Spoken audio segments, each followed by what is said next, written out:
para falar sobre esse assunto, eu converso com o juiz do trabalho, Rodolfo Mário Veiga Pamplona Filho. Doutor Rodolfo, muito obrigada pela participação aqui na Rádio Justiça. Para mim é um prazer colaborar com a Rádio Justiça e servir ao cidadão. Muito obrigada. Doutor Rodolfo, como funcionam essas audiências feitas pelo WhatsApp, por exemplo? Existem diversas modalidades em que se pode utilizar estes aplicativos para a atividade jurisdicional.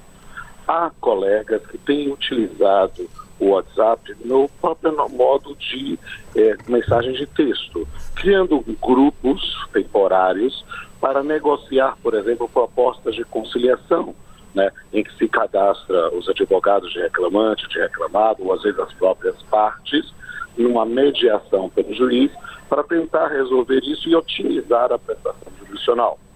Outros colegas têm utilizado o WhatsApp e outros modos de comunicação para ter um contato com partes e testemunhas que não tenham conseguido se deslocar para a audiência e que possam apresentar ali o seu depoimento ou algum outro tipo de manifestação de vontade. Isso é algo que não está regulado, mas é algo que pode ser objeto de livre investigação dentro dos poderes que o magistrado tem para tentar obter a verdade. No meu caso concreto, eu utilizei recentemente o WhatsApp por uma situação bastante peculiar. Era um acordo, era uma homologação de um acordo extrajudicial, em que a reclamante, na verdade a empregada, a requerente, já tinha recebido os valores e documentos, porque ela iria fazer um curso de pós-graduação em Portugal. Ela recebeu os valores na confiança, assinou, a empresa pagou na confiança, registrou tudo isso num documento, ela constituiu uma tia como a sua representante, com firma reconhecida, registrada em cartório, e constituiu uma advogada para poder submeter, na forma da reforma trabalhista, esse acordo extrajudicial à homologação. Só que a homologação de um acordo extrajudicial, muitas vezes, há um procedimento em que o juiz quer ter a certeza de que o indivíduo efetivamente não está sendo forçado, não está tendo algum tipo de coação para fazer algum abuso de poder econômico. E isso, na verdade, o juiz não tem como adivinhar, ele só vai realmente perquirir, ouvir as partes, olho no olho, ter essa oportunidade, até mesmo na busca da prestação jurisdicional mais adequada. E aí o que acontece? Eu estava numa situação peculiar. As partes informaram que já tinham recebido o valor, a empregada não estava mais no Brasil, e eles me pediam uma homologação, né, de um acordo extrajudicial e que eu não tinha como certificar olho no olho com a autora se ela tinha efetivamente recebido, se ela estava consciente de todos os elementos. Tinham apenas os papéis nos autos, né, que isso tudo no meio eletrônico do PJE. Aí eu disse, olha, eu não posso homologar assim sem ter essa certeza, porque eu preciso efetivamente fazer. E disse, olha, a priori eu vou negar essa homologação. Aí os advogados disseram, doutor, a respeito do seu posicionamento, mas o senhor estaria aberto a fazer uma videoconferência para que o senhor pudesse ouvir a reclamante, já que a audiência nesse ponto é apenas uma cautela, é uma prudência, que é recomendável, claro. Mas, pois não. E aí abrimos, literalmente, em mesa de audiência, com todo mundo vendo no celular, pela videoconferência, a reclamante estava realmente em Portugal, a empregada realmente está em Portugal, se identificou, apresentou-se, disse recebi mesmo, confirmou o recebimento dos dados, ou seja, tive naquele momento a certeza de que efetivamente se tratava de uma conciliação idônea, em que as partes estavam cientificadas, e pude, nesse momento, aí sim, homologar e tendo a certeza de que a prestação jurisdicional estava sendo feita de forma digna. A gente pode concluir, então, diante até desse fato, que essa alternativa ela pode garantir economia de tempo e recursos financeiros?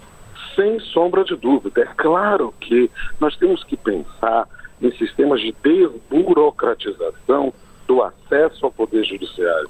Tradicionalmente, uma ouvida de uma parte ou de uma testemunha fora da sua do local onde corre o processo era feito por uma carta precatória e continua sendo feito, ou seja, um processo para servir outro processo.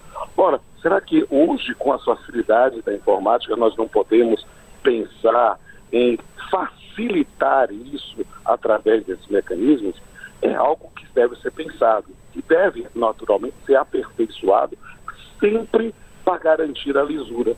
Isso aqui é interessante porque muitas vezes as pessoas olham, não acham que é bom, porque quem sabe se do outro lado da linha a pessoa não está sendo coagida, não está seguindo um script, está seguindo um roteiro. Talvez isso possa ser pensado e verificado efetivamente em situações em que não haja, assim, uma segurança da manifestação da vontade. Mas algo que possa estar sendo acompanhado, talvez, ou por um servidor, ou pelo próprio advogado, ou imaginando situações em que não haja qualquer fundada suspeita de esse tipo de manipulação, e aí o magistrado deve ter um pouco de criatividade, enquanto não temos uma regulamentação sobre isso, e fazer cópias em foto, em print screen da tela, em imagens, para que possa garantir isso e registrar no processo, caso haja qualquer eventual discussão sobre alguma distorção da manifestação de vontade. Por quê? Porque a gente não pode esquecer que a regra geral é a boa-fé. É partir do pressuposto que as pessoas estão depondo em juízo de forma idônea. Se estiverem viciados, devem denunciar. Agora, doutor Rodolfo, como que a segurança dessas audiências ela pode ser garantida?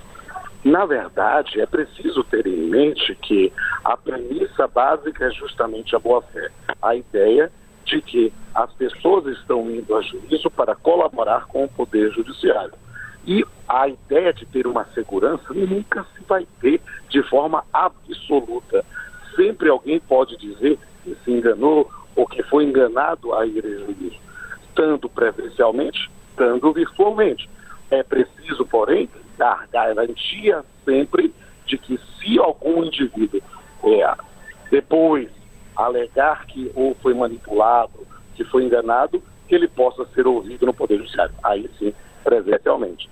Mas parece-nos que a observação do que ordinariamente acontece vai levar a crer que essas situações são muito mais próximas de um novo mundo digital, do qual a maior parte de nós é migrante de um mundo analógico, do que efetivamente de um problema próprio, sério, que alguém vai dizer, não, isso aqui viola qualquer tipo de segurança. Temos que efetivamente perceber que nada é perfeito, mas sempre é possível garantir a boa-fé. E essas medidas, elas podem ser adotadas em todos os casos, essas videoconferências? A partir do momento em que se populariza o acesso e as próprias partes reconhecem a possibilidade desta manifestação de forma idônea, acho que não vejo impedimento nesse sentido. É claro que não se muda uma cultura da noite para o dia, não se constrói um novo entendimento no teclar, né, de um botão, mas parece-nos que é um caminho irreversível. Está certo então, doutor Rodolfo. Muito obrigada pela entrevista, obrigada pela participação conosco aqui na Rádio Justiça. Muito obrigado e contem sempre comigo para poder servir.